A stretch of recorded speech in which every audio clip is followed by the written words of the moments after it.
I'm associated with an organization called Diksha, which is a rebuild partner from cohort 5. And so, technically speaking, it's less than a year of association with Rebuild.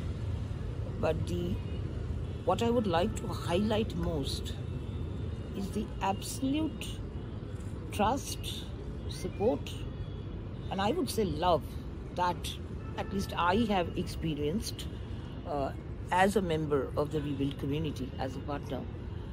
And I would like to add that I've had a tough time explaining it to my team, especially the second in command who looks after, compliance, finance, admin, etc. I've had a tough time convincing her that this genuinely is an unrestricted fund and we can have one budget for 6 months and another for 6 months. So all of that, it's like a dream come true as far as the funding is concerned. Beyond that, I highly appreciate the way Rebuild actually is designing itself and reinventing itself to be a more and more co-creative space with partners. So it genuinely starts with trust. Second, so Rebuild, as the Rebuild team is fully aware that the experiences and insights that people working on the ground at grassroots levels, that there is a lot of wealth and richness in that, and I truly appreciate the way Rebuild constantly looks for ways of how to leverage that, how to bring that richness, that wealth of insights from grassroots leaders into the Rebuild system.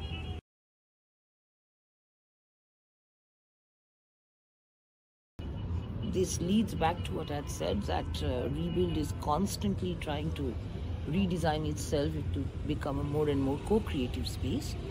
And at least in my experience, this is the first time that, and when I'm saying my experience, I'm talking beyond Diksha, because I've worked as a consultant, as an evaluator, trainer, etc. for quite a few national and international companies. So I have never experienced that a quote-unquote funding organization can trust its own grantees to be a part of the assessment process for selecting the next set of partners.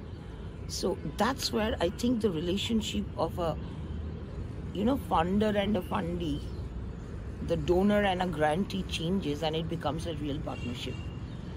So the assessment process, because Rebuild's focus this year for this cohort 7, was to ensure 100% women-led organizations. So it went through selecting women leaders from its existing partners from different zones and bringing them into the assessment process.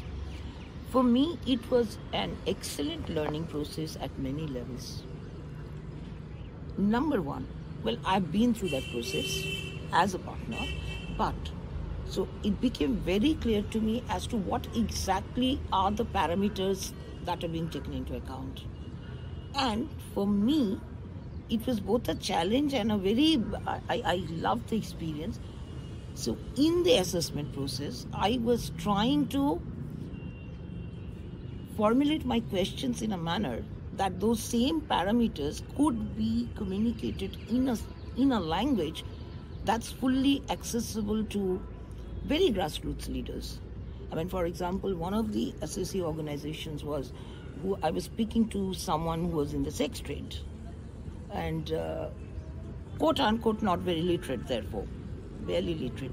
So how to make the questions completely non-jargonic, very grassroots and colloquial, yet not lose the essence. So step one, that was a very learning experience for me. And I also realized that it is actually, you can capture the responses in a very structured manner to give them sort of marks. Let's say if I'm marking an organization 0 to 10 as per each of those parameters. second learning experience for me, and that's why I stayed back for the part of the IC meeting even after I had finished talking about the organizations I had assessed. How to summarize the main points to present it to the IC, and the questions the IC members were asking. So, more than anything else, it's been a huge learning process, and at one level, it's an experience of feeling a less lonely, because the journey as a leader in the non-profit sector at the grassroots level is already lonely, and it's lonelier for a woman. And for me, maybe lonelier because I've not exactly led a very routine life. So there are factors that have contributed, but this gave me a feeling of true recognition, and I want to underline that because it doesn't come easy to people in the social sector in particular, and definitely far less to women leaders who are working at the grassroots where it's not very visible. Like, you do not have a Shah Rukh Khan or a Sachin Tendulkar being an ambassador for you. That makes a difference. So it's been a very humbling experience at one level, and I mean humbling in the most positive sense possible.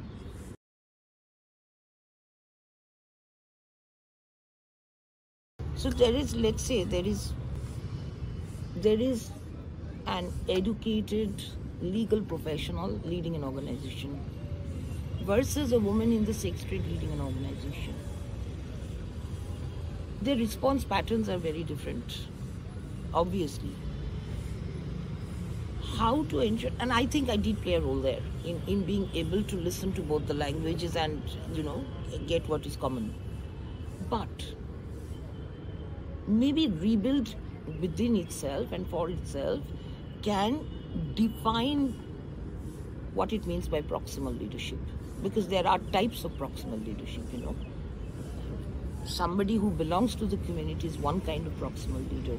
I think I am a different kind of proximal leader because I've chosen to be integrated with the community I work with because of various reasons.